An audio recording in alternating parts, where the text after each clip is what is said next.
নমস্কাৰ Deepika kitchen and ব্লগছৰ অন্য এটি ভিডিঅ'লৈকে আপোনালোক সকলোকে পুনৰবাৰ আদৰণি জনালোঁ। বন্ধু বান্ধৱীসকল, আজি আপোনালোকৰ বাবে লৈ আহিছোঁ ৰঙালাও পাতৰ চাটনি।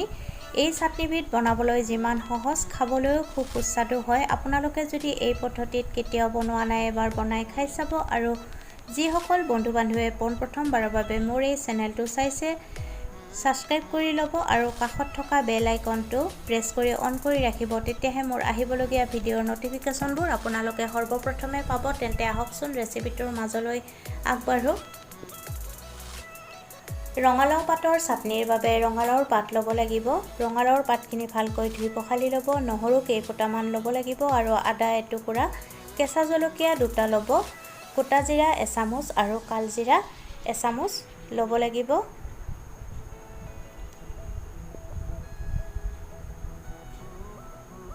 কেৰাহী এটা গৰম হ'বলৈ দি তাত সৰিয়হৰ তেল ডাঙৰ চামুচেৰে এচামুচ দি দিব লাগিব।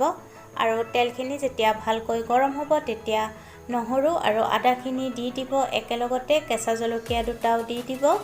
গোটা জিৰা আৰু কালজিৰাখিনি দি ভাজিব লাগিব যেতিয়ালৈকে নহৰু, কালজিৰা, গোটা জিৰাৰ ধুনীয়া গন্ধ বাহিৰ নোলায়, তেতিয়ালৈকে ভাজি ল'ব। এতিয়া ধুই পখালি লোৱা ৰঙালাওৰ পাতখিনি দি দিব লাগিব আৰু ৰঙালাও পাতখিনি দিয়াৰ পিছতো লৰাই ভাজিব লাগিব।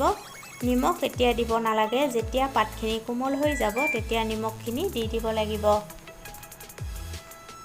আপোনালোকে যদি এই পদ্ধতিত ৰঙালাও পাতৰ চাটনি বনাই খোৱা নাই, এবাৰ খাই চাবচোন।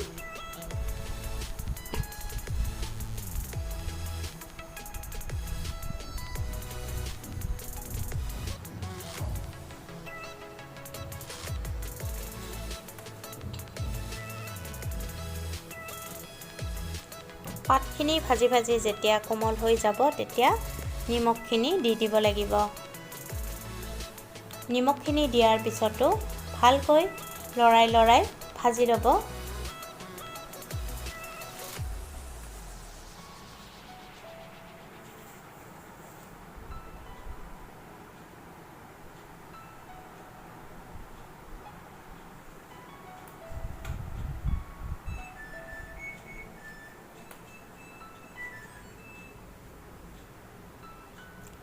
ৰঙালাওৰ পাতখিনি ভজা হৈ গৈছে। এতিয়া গেছৰ জুই নুমুৱাই দিব আৰু অলপ ঠাণ্ডা হ'বলৈ দিব।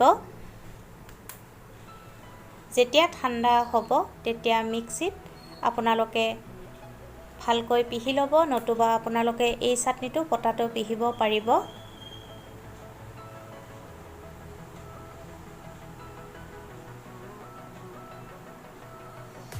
এয়া ৰঙালাও পাতৰ টেষ্টি চাটনি ৰেডি হৈ গ'ল। মোৰ এই ৰঙালাও পাতৰ চাটনিৰ ৰেচিপিটো চাই যদিহে আপোনালোকৰ ভাল লাগিছে, তেন্তে ভিডিঅ'টোত লাইক, কমেণ্ট, শ্বেয়াৰ আৰু চেনেলটো ছাবস্ক্ৰাইব কৰি কাষত থকা বেল আইকনটো অন কৰি ৰাখিবলৈ একেবাৰেই নাপাহৰিব। আৰু মোৰ ভিডিঅ'টো শেষলৈকে চোৱাৰ বাবে আপোনালোকক বহুত ধন্যবাদ জনালোঁ। পুনৰ উপস্থিত হ'ম আন এটি নতুন ৰেচিপি ভিডিঅ'ৰ সৈতে। আজিলৈকে আহিলোঁ, ধন্যবাদ।